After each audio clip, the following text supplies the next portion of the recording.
bira jirtu kan inni itti argamu magaalaa Adaree Biyyooti. Addatti immoo garee yookaan shubbistoota gaa'oo yookaan gumii dagaagina aadaa fi afaan Oromoo wajjin ni argamu. Viidiyoo kana keessatti taphoota aadaa Oromoo gama bahaatti taphataman keessaa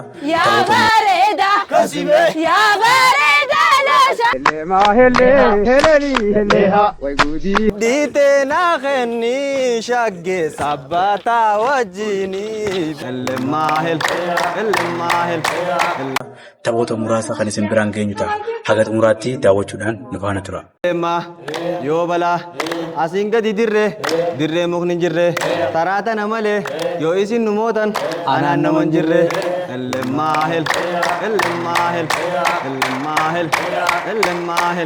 Har'a kan itti argamnu magaalaa Adaree Biyyoo yoo ta'u, obboleeyyan kiyya wajjin argamu qeerroo yookaan dargaggoota gumii dagaagina aadaa fi afaan Oromoo yookaan tiimii hawwisoo gaa'oo tiimii. Har'a Adaree Biyyootitti argamna. Sagantaa keenya har'aatiin taphoota aadaa Oromoo keessaa addatti ammoo tapha dhiirti taphattu kan baay'inaan naannoo Oromoota karaa carcar yookaan naannoo ituutti taphatamuudhaan beekamu tapha hellemmaa jedhamu. Hellemmaan maal akka taate sa'a akkam akka taphatan akkamitti akka taphatan waa'ee isii gumii dagaagina aadaa fi afaan Oromoo waliin taane isiin biraan kan geenyu ta'a. Maqaa keetiin haa jalqabi. Abdii Mahammad. Qadir Yusuf. Faan Muhammad. Absaa Yusuf. Hayyeegaa dargaggoonni keenya kuni shubbistoota aadaa Oromooti. Gareen isaanii immoo gumii dagaagina aadaa fi afaan Oromoo kan magaalaa Adaree Biyyoo yookaan magaalaa Harar keessatti argamu. Sagantaalee adda addaa kiliippiilee aadaa hojjechuudhaaf waan aadaadhaan wal qabatu shubbistoota aadaa godina tokko osoo hin taane aadaa Oromoo bira dabree hanga aadaa sab-lammoota biyya keenyaatti warroota taphachuu danda'anidha. Bakka isaan jiranitti qunnamtanii hojiilee adda addaa isaan faana hojjechuu ni dandeessanii. Taphni hellemmaa kun taphoota aadaa Oromoo keessaa isa tokko ta'ee keessattuu akkuma jettetti Oromoon Harargee tanaa fi Oromoo karaa carcar kana baay'inaan kan taphatanudha. Oromoo ta'ituu yookaan Oromoo murawwaatti taphatu. Ammas baay'inaan ammas karaa facis kanatti argamti. Hellemmaantu yeroo taphatamtu akka lamatti taphatamti.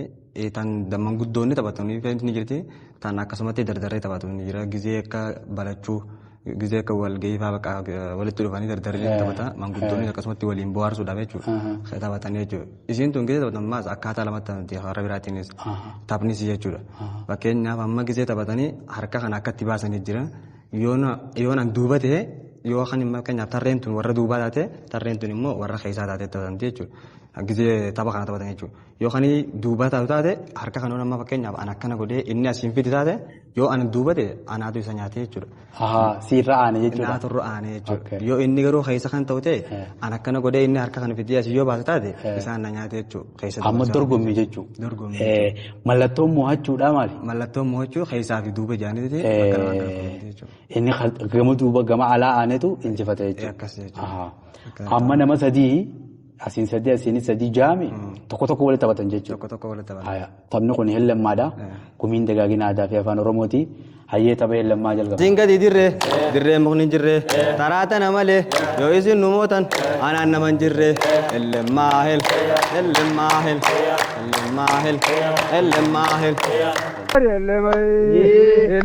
Lama ilmaan kudha lama namni hellem beele margo dagalama hellema heleli robi hele ditobe hellema heleli warobi hele ditobe hellema heleli way gudi hele helema heleli warobi ditobe way gudi helema Helema, Bolgara ola, Gurba Gurra cola, Amman Sida bola, Helema, Heleni, Hele, Sidobe, Way Gudi, Heleni, Wayobi, Horobo, Helema, Moji Gadi, Hadi Dajira, Nasobde Galte, Rabu Majira, Helema, Heleni, Wayobi, Sidobe, Helema, Heleni, Way Gudi, Sidobe, Hayyee sagantaan keenya akkuma tuufetti jira. Amma immoo taphoota dardaraa fi firii wajjin taphatu keessa tapha hurrubsuuti isin daawwachiifna. Mee tapha hurrubsuu kana akkamitti taphatan? Galatoomii tapha hurrubsuu kana akka inni itti taphatamu dardarriinis moggaa takkaanii shamarranis moggaa takkaan galaniiti jechuudha. Tara taratti walaloo wal afaanii fuudhaa wal faarsaa wal cinaa taphatanii jechuudha. Hurrubsuu jalqaba baay'ee. Isaaniin kuufee boontuu darbaataa wajjini boontuu darbaataa wajjini mudhii teenaa kenni shaggee sabbaataa wajjini boontuu sabbaataa wajjini. Haala maloo